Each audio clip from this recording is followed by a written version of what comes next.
For this example, we're just going to do problem number 1. So we're looking at the number of bacteria in a culture after a certain number of hours. So we're going to just start by putting this table into Desmos.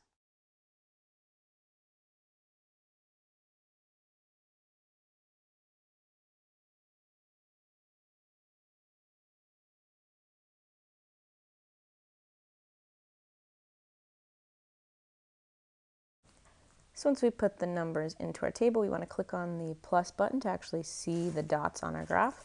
And then we're going to type in the equation of our linear, so y equals mx plus b, but with the ones. Then we got our quadratic. That's in standard form, ax squared plus bx plus c. And we're going to turn off the linear because the quadratic is better based on that r squared. Now I'm typing in my cubic.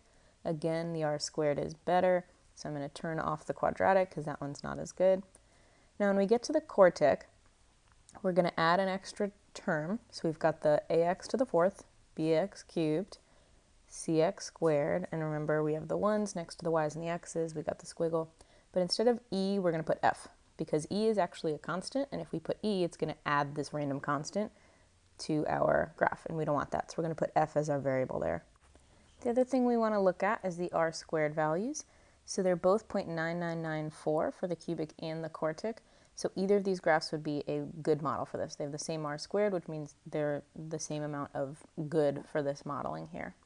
Next thing we want to do is find out for 10 additional hours what the bacteria growth would be. So we type x equals 20 and look at these 2 points. So either of these points would be a good estimate for the bacteria growth, but we would round to the nearest whole number.